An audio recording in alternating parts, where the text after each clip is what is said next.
Y al llegar al 10º capítulo, lo he titulado La visión gloriosa. La visión gloriosa. Podríamos subtitularlo Los visitantes celestiales. Estos 21 versículos en este capítulo en particular son ricos, cargados de verdad. Tuve la oportunidad esta semana de leer unos 12 o más comentarios, como normalmente lo hago, comentaristas del pasado y el presente que comentan acerca de libros de la Biblia. Y un comentarista en la conclusión de su explicación del 10º capítulo de Daniel dijo, él era de la opinión que no había nada en este capítulo que realmente tenía valor alguno para la predicación. Y yo pensé, ¿cómo es posible que él pudiera llegar a esa conclusión? Está más allá de mi capacidad porque tiene un valor tan tremendo para la predicación. Permítame ver si puedo colocar el capítulo en su mente. Está en la naturaleza del hombre el estar limitado por el tiempo y el espacio. Somos cautivos del mundo natural. No tenemos capacidad de salir del mundo natural. No podemos salir, estamos encerrados, confinados. Entonces, si vamos a ver e interactuar con el mundo divino de lo sobrenatural, va a tener que venir a nosotros porque no podemos ir a Él. Dios debe invadir el espacio y el tiempo porque nosotros no podemos salir. Y eso es exactamente lo que sucede en este capítulo. El cielo viene a la tierra. En una serie sorprendente de visiones gloriosas. De hecho, en este capítulo Daniel es visitado desde el cielo por algunos seres increíbles que le dan la cuarta y la última de sus grandes revelaciones proféticas. Ahora, en este libro de Daniel hay 4 revelaciones proféticas grandes. Esta es la última. Y se estira desde el capítulo 10 hasta el capítulo 11 y hasta el capítulo 12. Esta gran visión final llena y termina el libro.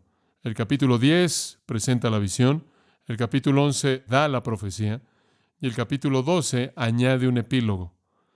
Entonces, ahora hemos llegado al fin de las cosas que están por venir que le son dadas al profeta Daniel. Ahora, la profecía que estaremos viendo en los capítulos 10 al 12 abarca el mismo periodo de tiempo como lo hace la profecía en el capítulo 8. Se estira desde el día de Daniel hasta la gran tribulación y el regreso de Cristo. Se estira a lo largo del resto de la historia humana hasta que Cristo vuelve a venir. No obstante, la profecía en los capítulos 10, 11 y 12 da más detalles acerca de la tribulación que cualquier otra profecía. En el capítulo previo, en el capítulo 9 del libro de Daniel, Daniel estaba leyendo en Jeremías. Y Daniel estaba muy consciente de que Jeremías había profetizado que la cautividad de Israel únicamente duraría 70 años. Y recordará ahora que Daniel es un profeta en Babilonia.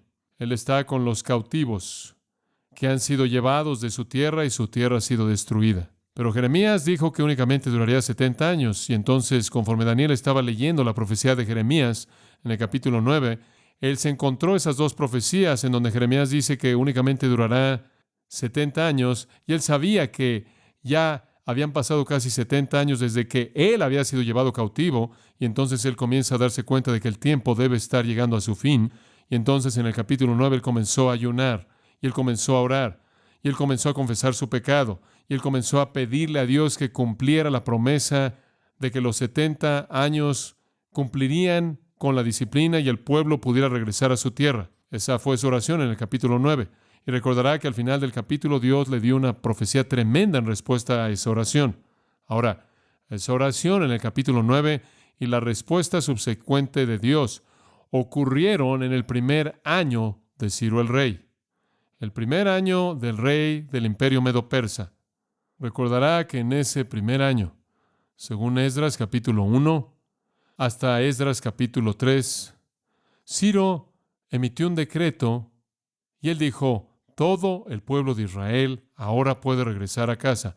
Todos pueden regresar. La oración de Daniel fue respondida directamente en el año mismo en el que él hizo esa oración. Pero ¿sabe lo que sucedió? Al llegar al capítulo 10, ¿cuál es la primera afirmación? En el año tercero de Ciro. ¿En dónde estamos ahora? 2 años después. ¿Y sabe una cosa? 2 años después, una realidad muy desalentadora ha ocurrido. ¿Quieres saber lo que es?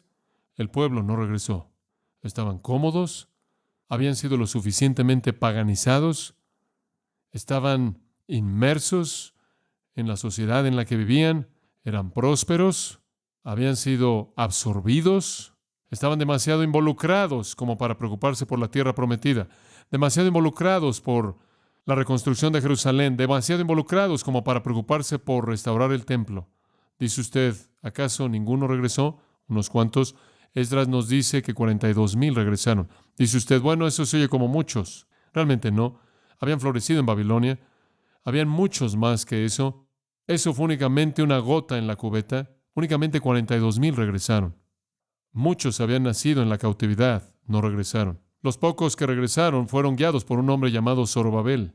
Y Zorobabel estaba en la línea de David. Él era de simiente real. Y él no podía establecer de nuevo la monarquía. Él simplemente no lo pudo lograr. Él fue acompañado por un hombre llamado Josué, no el Josué de la antigüedad, sino Josué, el sumo sacerdote, quien iba a ser su líder espiritual. Y cuando regresaron, les tomó 7 meses simplemente para quitar lo que había quedado del templo, por no decir nada de la ciudad. Y conforme comenzaron por tratar de reconstruir el templo, enfrentaron oposición y fueron atacados y fueron objeto de burla y fueron odiados y finalmente se detuvo la obra en su totalidad. Entonces, como puede ver, toda la gran expectativa de Daniel no había sido cumplida. El gran sueño de su corazón era que 70 años después de que él había sido llevado cautivo, la nación entera regresaría y reconstruiría el templo y reconstruiría la ciudad y reconstruirían los muros y reconstituirían su nación y su adoración y todo sería como solía ser, pero no fue así. Un pequeño número regresó y no pudieron hacer nada. No pudieron establecer la nación, no pudieron establecer la monarquía, no pudieron reconstruir la ciudad, ni siquiera pudieron echar a andar el santuario.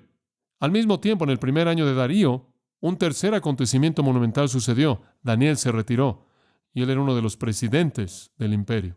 Él había sido un presidente a lo largo del periodo babilonio y ahora inclusive en el periodo medo-persa, él mantuvo su lugar de poder tremendo y en esta situación en particular llegó el tiempo para que él se retirara. Él aproximadamente tenía 85 años de edad. Y entonces él dejó la presidencia. Según el capítulo 1, versículo 21, él únicamente estuvo en el gobierno hasta el primer año de Ciro. Dice usted, ¿por qué no regresó él? Digo, si los 42,000 regresaron y fue algo tan grande para él, ¿por qué no regresó él? Le voy a decir por qué creo que no regresó. Y no es porque, como dicen los comentaristas, dicen que él no regresó porque era demasiado grande en edad. Yo no creo eso. Yo creo que él no regresó porque él estaba demasiado desanimado. En otras palabras, creo que él se vio a sí mismo como teniendo la responsabilidad de motivar a los judíos que quedaban a regresar. Entonces él no podía irse porque él no estaba satisfecho. Él tuvo una pasión por ver a su pueblo pecaminoso dejar Babilonia y regresar a su país. Seguramente le habría anhelado regresar a la tierra que él amaba, pero él era demasiado abnegado y él estaba demasiado cargado por su pueblo necesitado como para preocuparse por sus propios deseos, y entonces él hace lo que él siempre hace. ¿Qué es lo que siempre hace Daniel en medio de una crisis? Ora, siempre. Y conforme el capítulo 10 abre, eso es exactamente lo que lo encontramos haciendo otra vez. Él se queda para enfrentar con su pueblo, y aquí él enfrenta el dilema de su indiferencia en su manera normal, mediante la oración. Y de nuevo la visión que viene en el capítulo 11, la revelación que viene en el capítulo 11, es en respuesta divina a esta oración. Versículo 1. En el año tercero de Ciro, rey de Persia, fue revelada palabra a Daniel, llamado Belsasar. Simplemente para que sepan que es el mismo Daniel. Ese es el nombre que los babilonios le dieron cuando él llegó por primera vez. Ese es un nombre babilonio conectado con sus dioses, sus deidades. Estaban tratando de lavarle el cerebro a Daniel, y una de las maneras en las que trataron de hacer eso fue al darle un nombre de una de sus deidades babilonias. Y simplemente para que usted sepa que es el mismo Daniel, se nos vuelve a dar ese nombre babilonio. Aunque usted ahora está en el tercer año de Ciro, en el imperio medo-persa, es el mismo Daniel. Y la palabra era verdadera y el conflicto grande, pero él comprendió la palabra y tuvo inteligencia en la visión. Ahora eso básicamente es un panorama de lo que va a suceder en los siguientes versículos. Daniel recibió una revelación, la revelación fue verdadera, él entendió muy bien la revelación, eso es lo que eso nos está diciendo.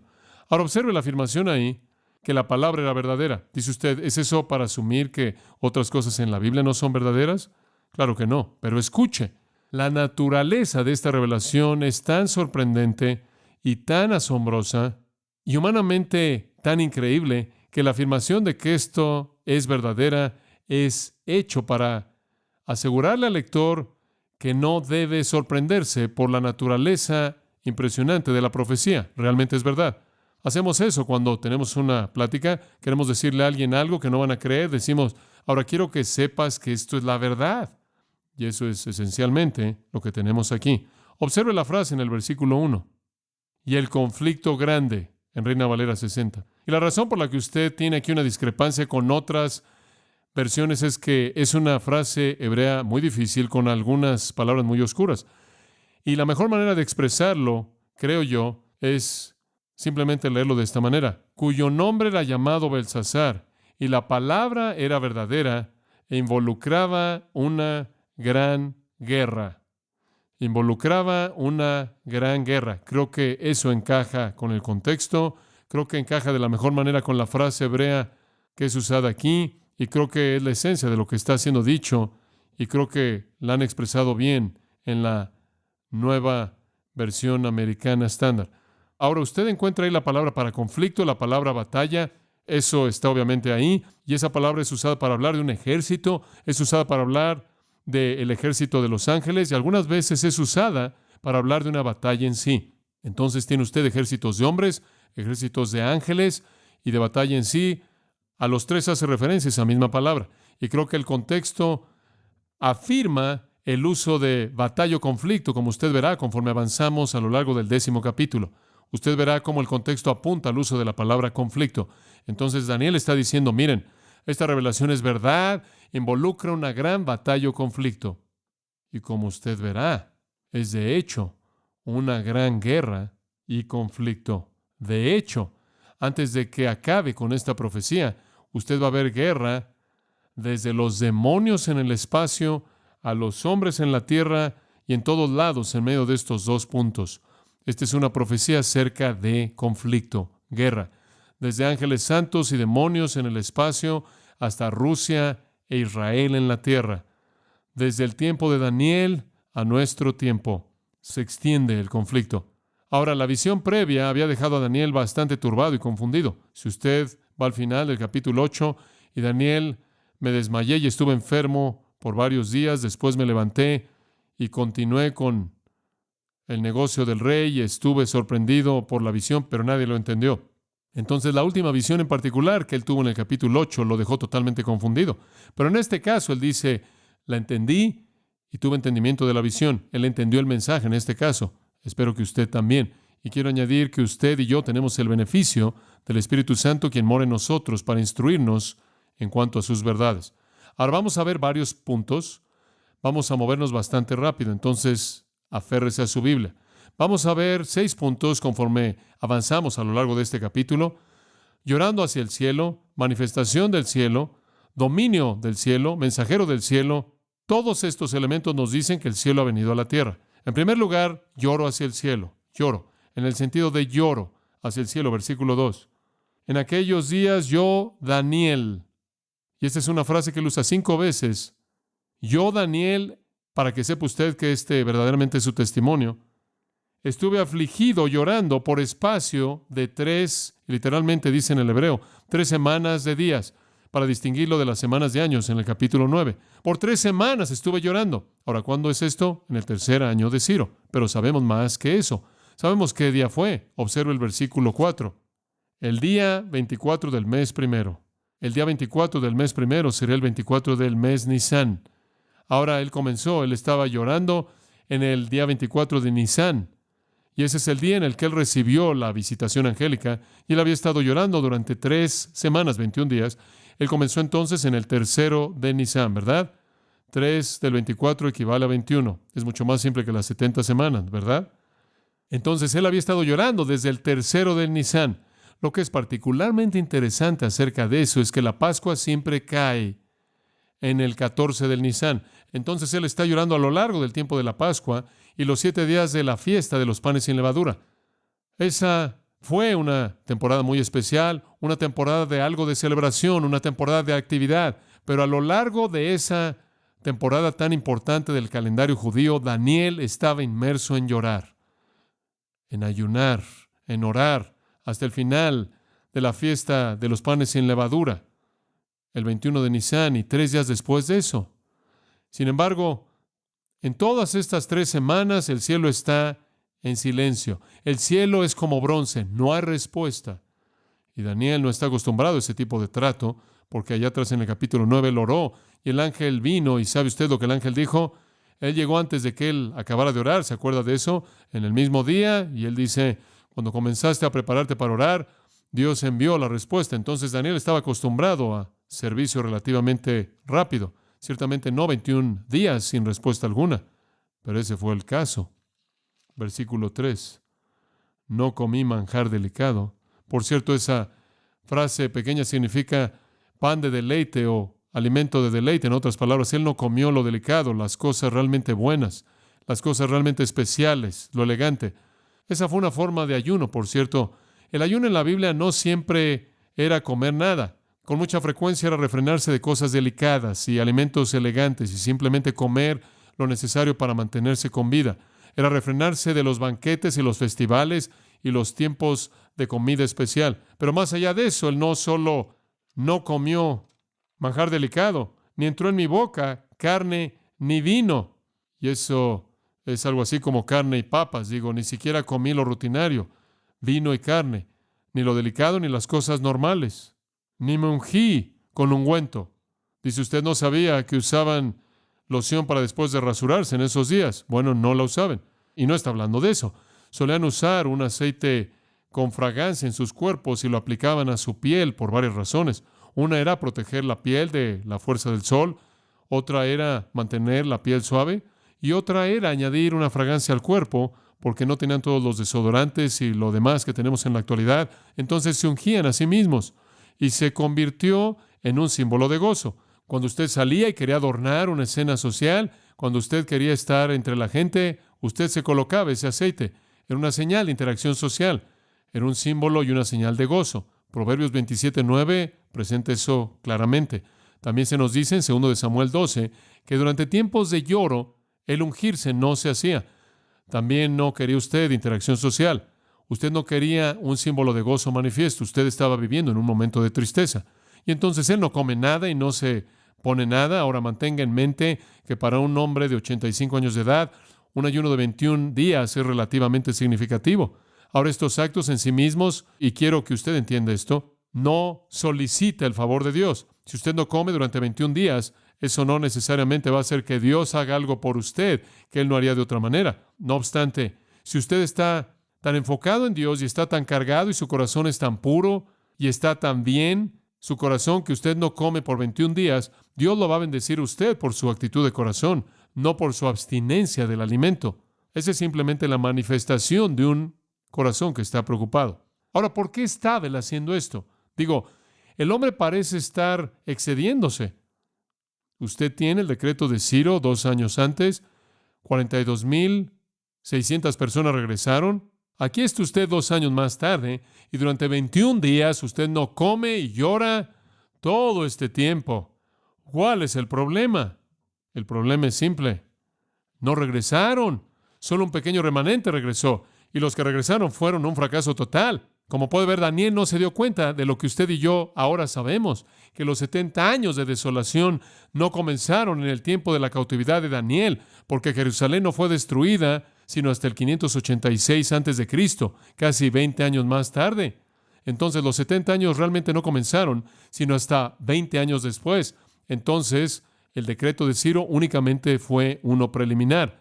Siempre me ha fascinado ver que hubieron 3 deportaciones, 605 y después una en el 590 algo y después una en el 586. Y también hubieron 4 decretos, de tal manera que Dios comenzó a enviarlos de regreso en partes, así como llegaron en partes. Pero la plenitud de los 70 años decretados para la desolación de Jerusalén no podía comenzar sino hasta que fue desolada en el 586. Entonces Daniel realmente no entendió esto, sino que no era tiempo aún para que todo se completara y todo el mundo regresara. Entonces, pero bueno, él está orando y en su abnegación él anhela que su pueblo esté en su lugar. Entonces vemos, lloro hacia el cielo. Ahora permítame decirle algo. Ese tipo de actitud de corazón y ese tipo de espíritu obtiene una respuesta de Dios. Y eso es lo que encontramos en el segundo punto. manifestación del cielo. Versículo 4. Esto es increíble. Manifestación del cielo.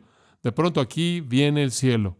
Y el día 24 del mes primero, eso es Nisan 24, estaba yo a la orilla del gran río Hiddekel, y por cierto, Hiddekel es una forma antigua de la palabra Diglia, el cual es un nombre moderno actual árabe para el río Tigris.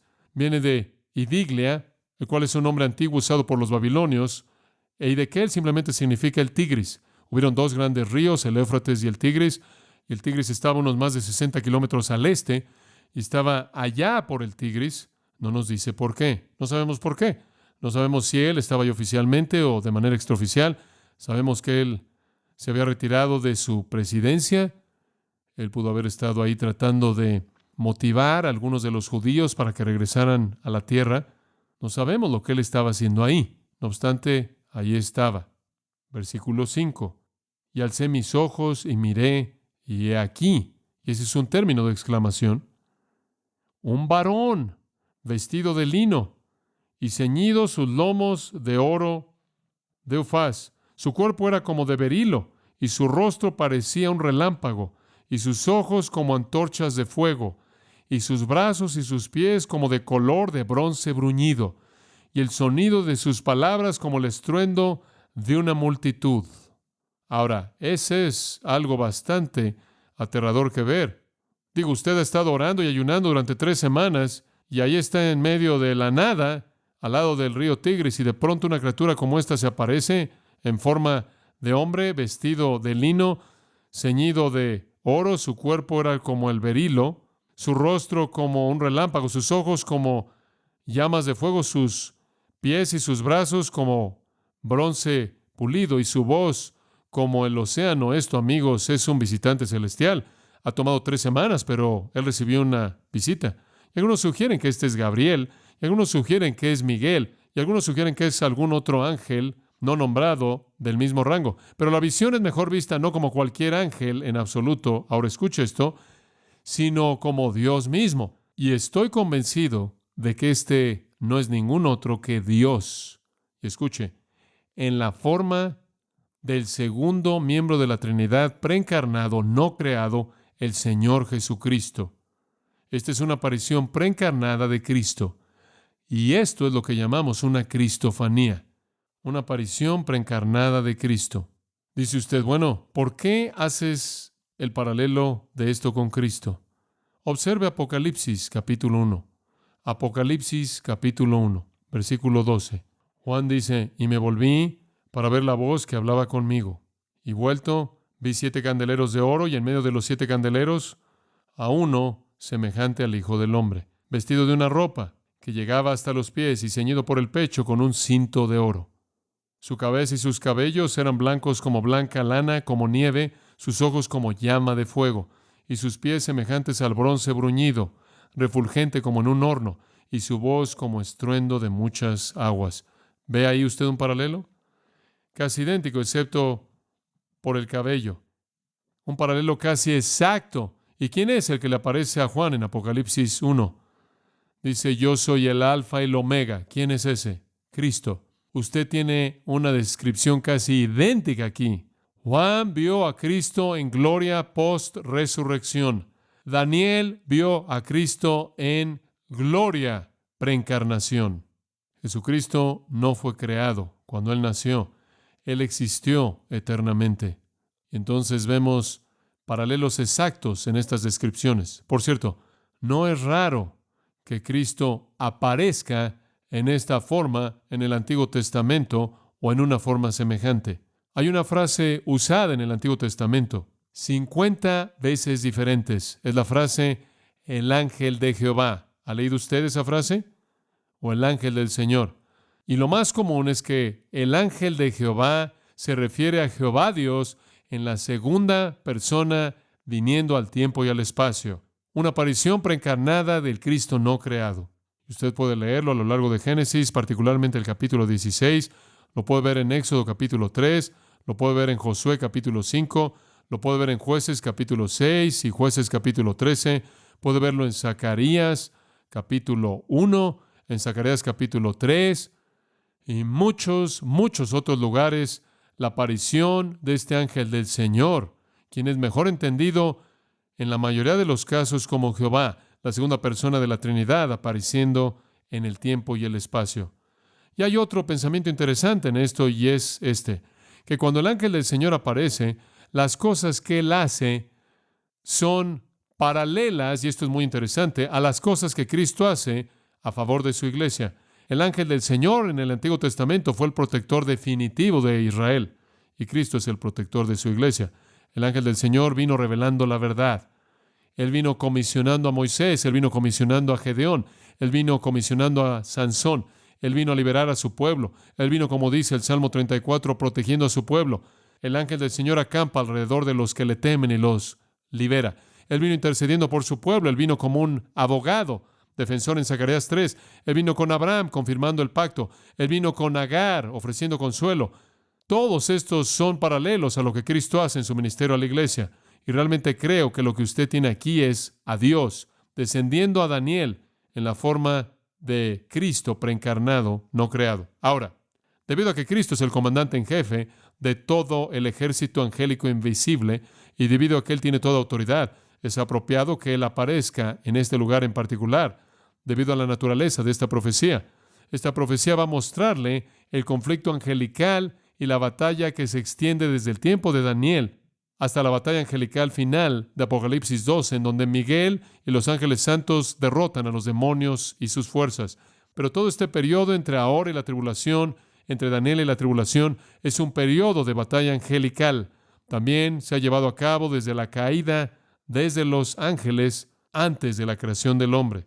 Entonces, en un tiempo en el que Daniel va a ver la batalla angelical tan tremenda que se ve aquí, es apropiado que él tenga una visión del comandante en jefe. Y yo creo que eso es exactamente lo que Dios le dio. Observe conmigo esta visión por un momento.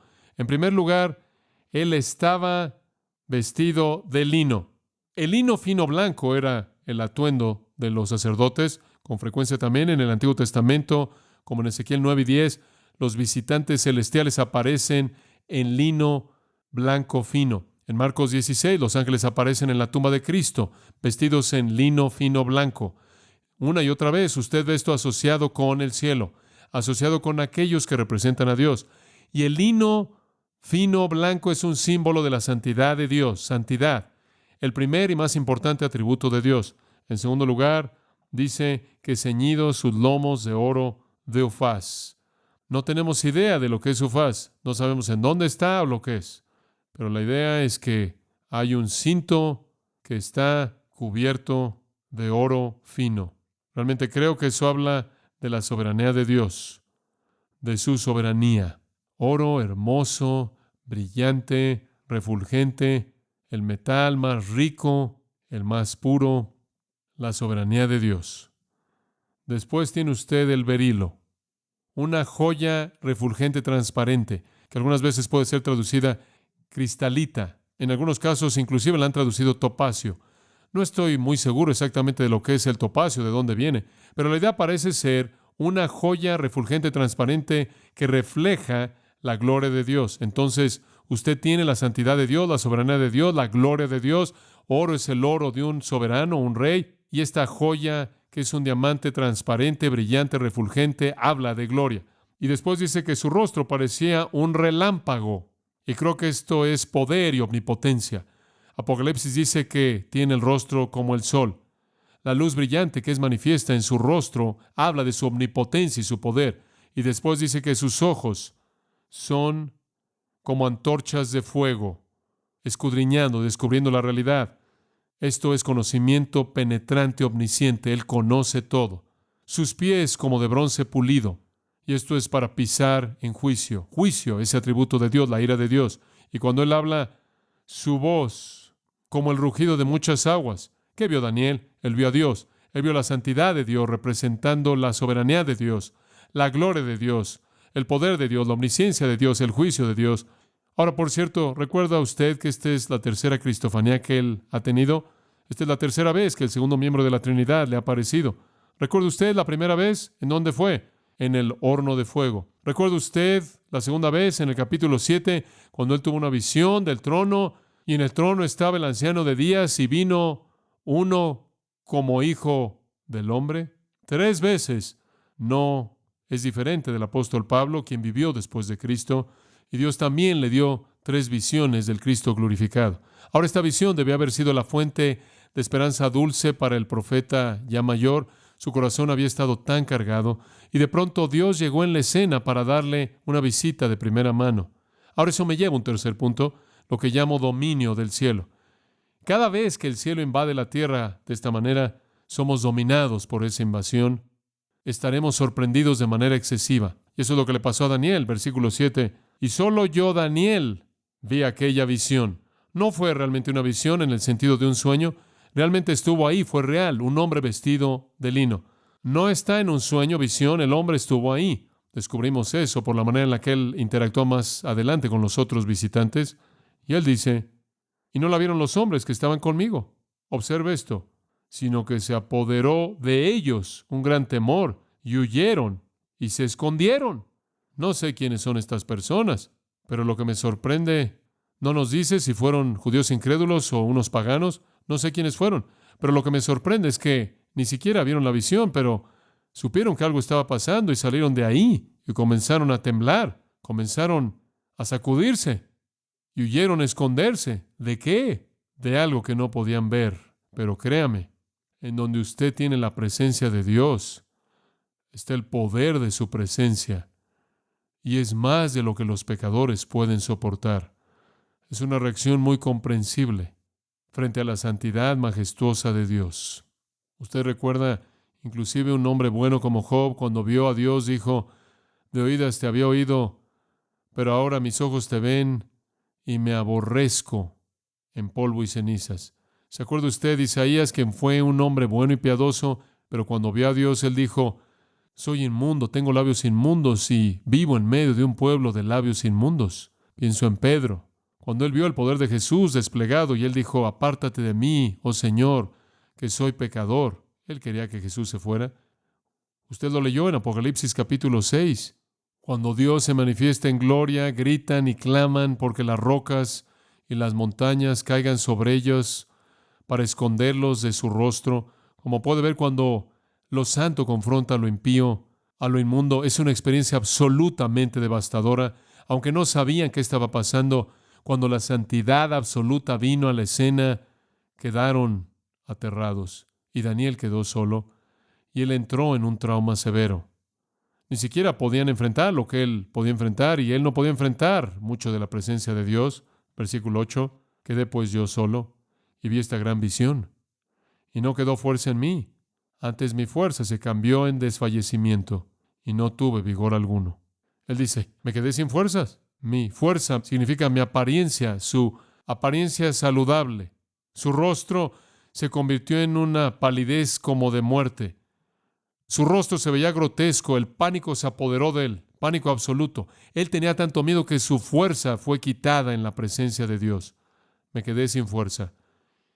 Como usted sabe, eso es exactamente lo que le pasó a Juan el apóstol en Apocalipsis capítulo 1.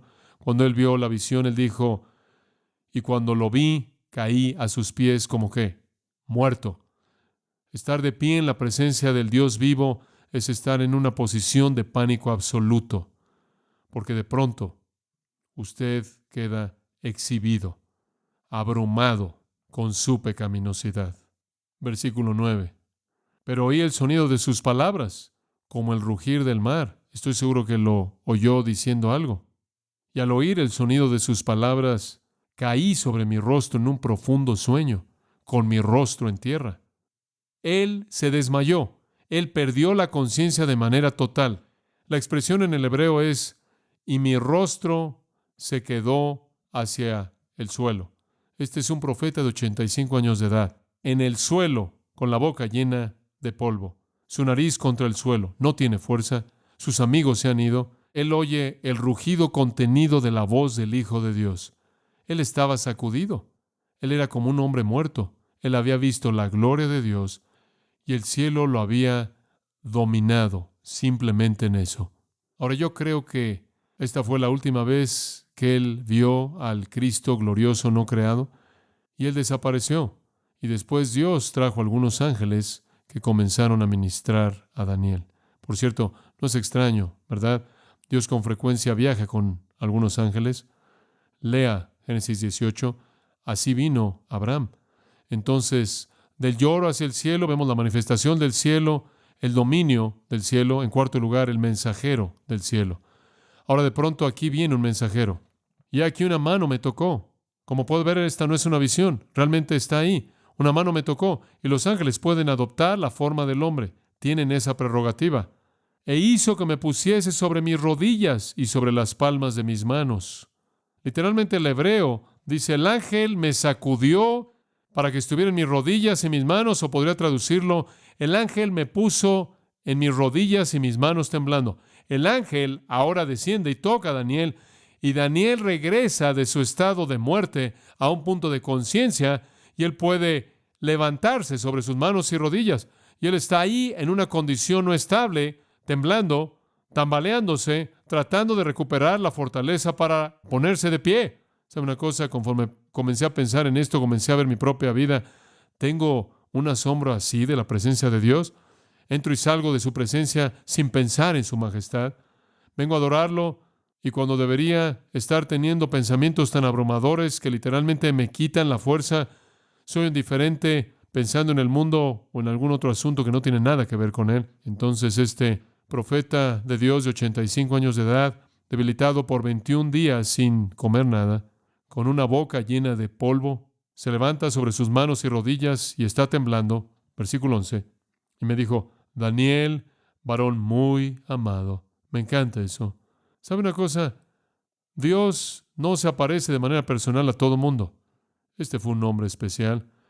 Hay hombres así en la Biblia. David es llamado un hombre según el corazón de Dios. Abraham es llamado amigo de Dios. Juan fue llamado el discípulo a quien Jesús amaba. María dice, halló favor con Dios. Hay esas personas que por su deleite especial en Dios y por su obediencia constante, en un sentido muy real, se vuelven muy amados. El ángel le dice, eres muy amado. Creo que le dijo eso simplemente para quitarle el temor. Esto va a ser algo bueno, Daniel, no algo malo. No necesitas temer el juicio. Eres muy amado. Y le da 2 órdenes. Está atento a las palabras que te hablaré y ponte en pie.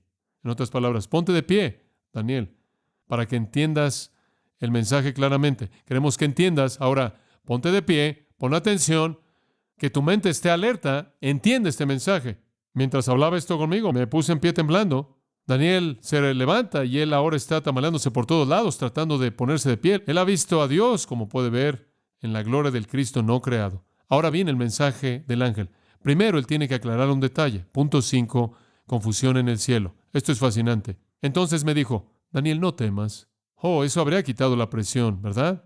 No temas, no tienes nada que temer, porque desde el primer día que dispusiste tu corazón a entender y a humillarte en la presencia de tu Dios, y Él quiere decir con eso ayunar, te disciplinaste en el ayuno, y cuando quisiste realmente entender por qué el pueblo no estaba regresando y cuál era el plan, y ayunaste para entender y oraste a Dios, quiero que sepas, Daniel, que desde el primer día fueron oídas tus palabras y a causa de tus palabras yo he venido. Daniel, no pienses que Dios no está interesado. No pienses que 21 días han pasado. Desde el primer día fuiste oído. Bueno, ¿en dónde has estado por 3 semanas? ¿Qué tan lejos está de allá arriba, aquí abajo? Veniste a Babilonia y no me pudiste encontrar. ¿Dónde has estado? La última vez veniste el mismo día antes de que terminara con la oración. Observe el versículo 13. Mas el príncipe del reino de Persia se me opuso durante 21 días. ¿Qué? ¿Un ángel santo de la presencia de Dios se atoró en el espacio? ¿Por culpa de quién? El príncipe del reino de Persia. ¿Y tú fuiste detenido por esa criatura? Sí, pero he aquí Miguel. Miguel es el superángel, el ángel héroe, el ángel campeón. Uno de los principales príncipes vino para ayudarme. Y quedé allí con los reyes de Persia. Ahora escuchen. Después de una palabra de consolación en el versículo 12, diciendo tu oración fue oído, hay una palabra de explicación acerca de cierta confusión que se estaba llevando a cabo en el cielo. ¿Qué es esto? Observe el versículo 13. El príncipe del reino de Persia. El reino gobernante de esa época fue Persia. Persia tuvo un príncipe, escuche, pero ese príncipe no fue un hombre. Ese príncipe fue un ser demoníaco. Su trabajo consistía en controlar y ordenar de tal manera los asuntos de Persia como para operar en contra del pueblo y los planes de Dios. Ahora, observe esto. Este es un principio increíble. Este príncipe tuvo una relación muy cercana a Persia. Él debió haber sido más que mortal, de lo contrario no habría podido resistir la venida de un ángel santo o no habría podido tener una batalla con Miguel. Él debió haber sido malo porque estaba tratando de detener a Dios de cumplir su plan. Y él debió haber deseado que no hubiera futuro para Israel en la historia redentora. De lo contrario, no habría tratado de estorbar el plan. Y además, el versículo 20 indica que él tuvo una relación continua con el reino de Persia, porque el ángel dice, cuando termine contigo, Daniel, tengo que regresar a pelear más con este. Ahora escuche esto. Satanás tiene una organización increíblemente inteligente. Él ha establecido una red de demonios que están detrás de todas las actividades de la historia humana. Se le asignó un demonio a Persia. Versículo 20 dice que hay un demonio que se le va a asignar a Grecia. La Biblia dice que todos los dioses de las naciones son demonios. Y yo creo, sin duda alguna, que a lo largo de toda la historia humana, la red de demonios de Satanás han estado tras bambalinas esforzándose por hacer todo lo que pueden hacer para hacer que fracase el plan de Dios. Su tarea, la tarea de este príncipe de Persia, era estorbar la voluntad y la operación de Dios con respecto a Persia, hacer todo lo que podía para contener el plan de Dios. Y cuando Persia se acabó y cuando Grecia se convirtió en el tercer gran imperio mundial, según el versículo 20, otro demonio sería asignado para que fuera la potencia en Grecia, y él tendría bajo él a una multitud de demonios para cumplir con sus instrucciones. Los sistemas humanos de este mundo son demoníacos. Esa es la razón por la que Pablo dice, no tenemos lucha contra sangre y carne. Hay fuerzas demoníacas apegadas a los Estados Unidos de Norteamérica para derribarnos y destruir el plan de Dios. Y estoy seguro que han habido ángeles santos en el pasado que nos han estado defendiendo. No sé si nos están todavía defendiendo o no, pero es un vistazo raro tras bambalinas en la historia mundial. Y entonces Dios tuvo que enviar a Miguel, quien es el superángel. Él es mencionado 3 veces en Daniel, 2 veces en el Nuevo Testamento, 5 veces en toda la Biblia. Él es llamado el arcángel, lo cual significa el primer ángel. Su nombre significa uno quien es de Dios.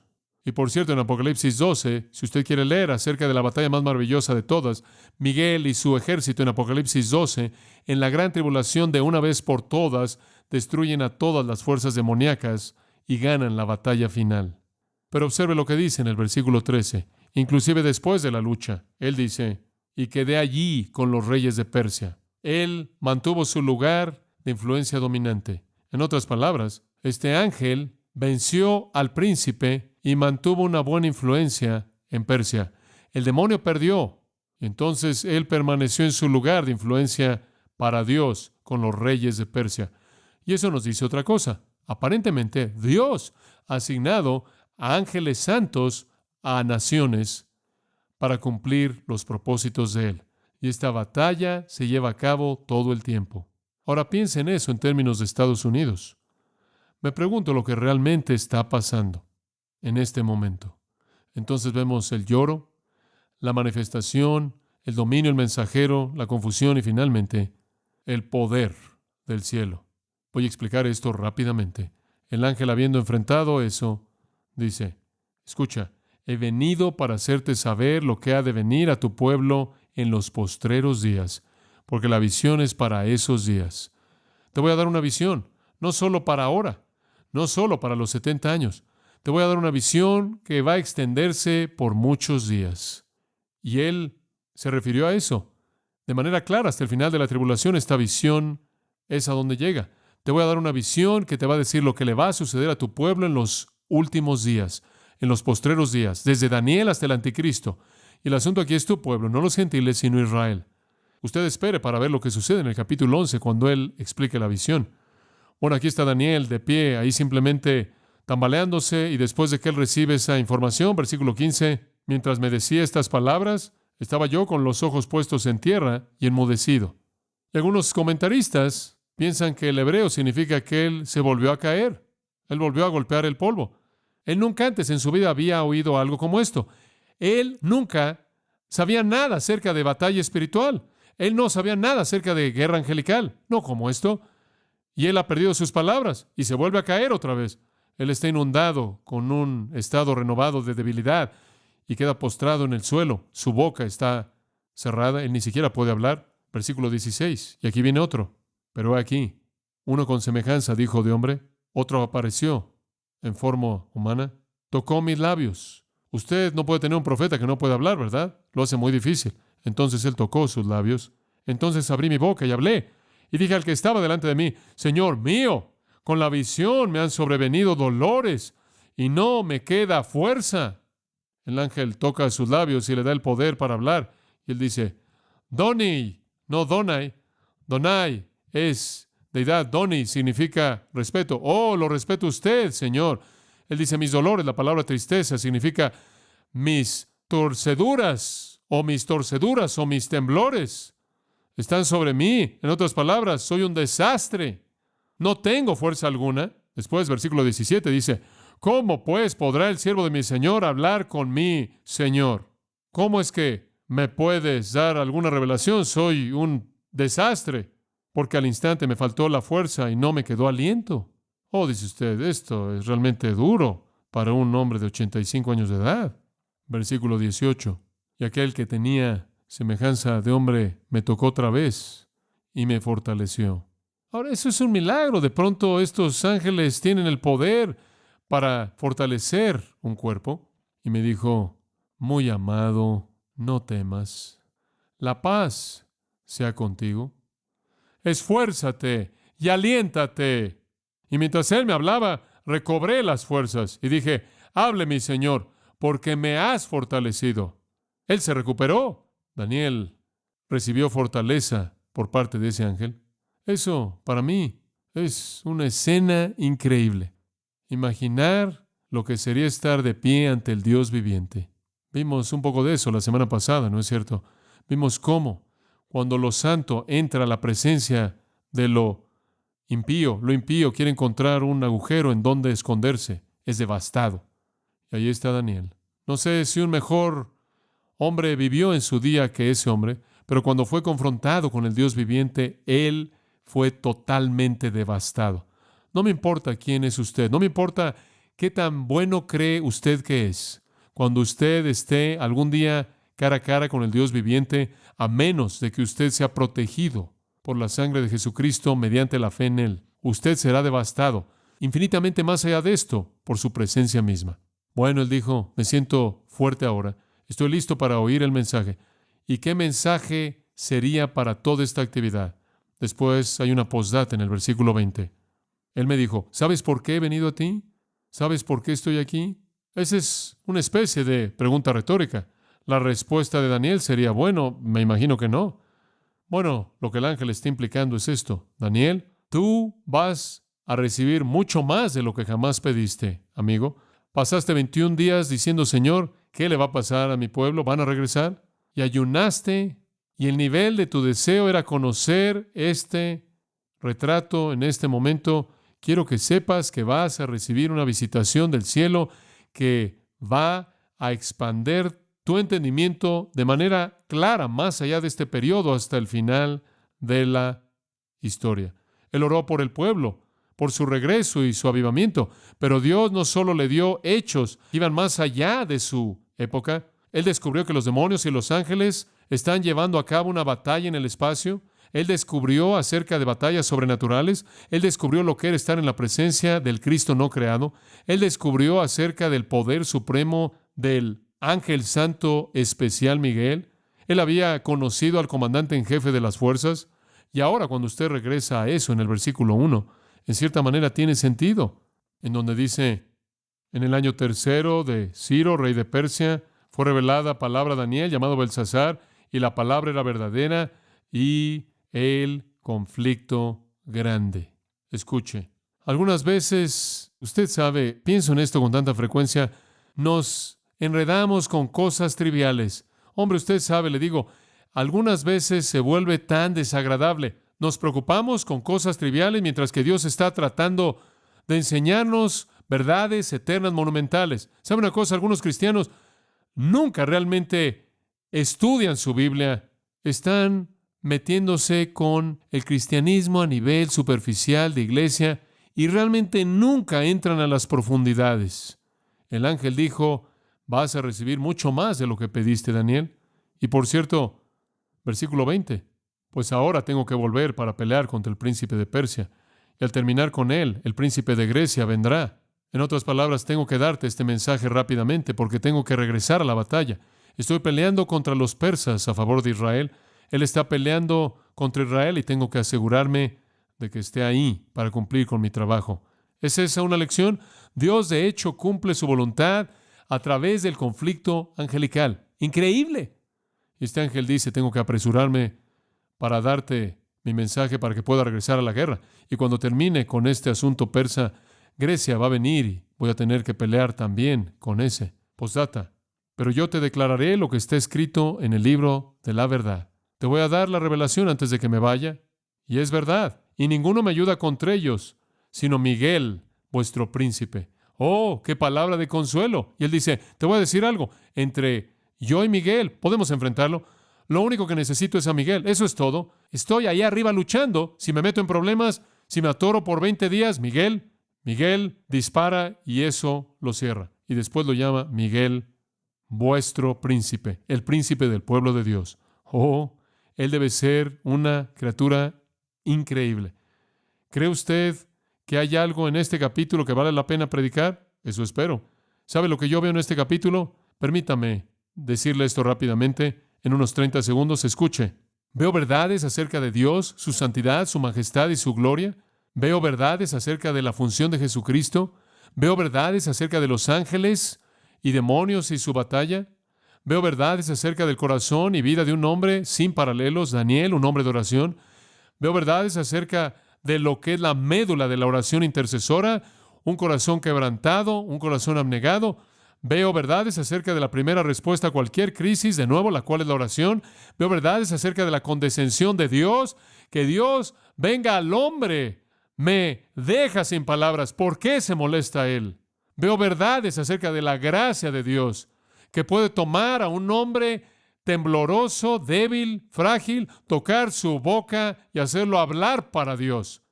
Y le voy a decir una cosa, esta me confronta. Hombre, estoy tan contento porque Dios puede tomar un instrumento frágil, tocar su boca y dejarlo hablar. Veo verdades de mi propia ineptitud y su propia ineptitud, la de usted, y cómo Dios puede venir en nuestro punto de mayor debilidad, mientras que estamos postrados en el suelo como hombres muertos con una boca llena de polvo, y puede levantarnos, ponernos de pie y fortalecernos para ser usados para su gloria.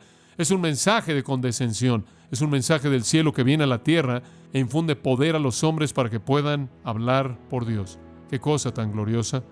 Eso es solo la introducción. Dentro de 2 semanas, a partir de esta noche, llegaremos a la visión. Oremos. Gracias, Padre, por nuestro tiempo en esta noche. Te damos gracias por este gran capítulo. Tengo un amor tan profundo en mi corazón por Daniel, lo admiro tanto. Él es tanto el hombre que desearía que yo fuera. En tantas maneras, Él ejemplifica los principios que todos nosotros debemos vivir. Ayúdanos, Padre, no solo a ver la verdad bíblica, sino a ver al hombre y el patrón y ejemplo que Él establece. Y te daremos la gloria en el nombre de Jesús. Amén.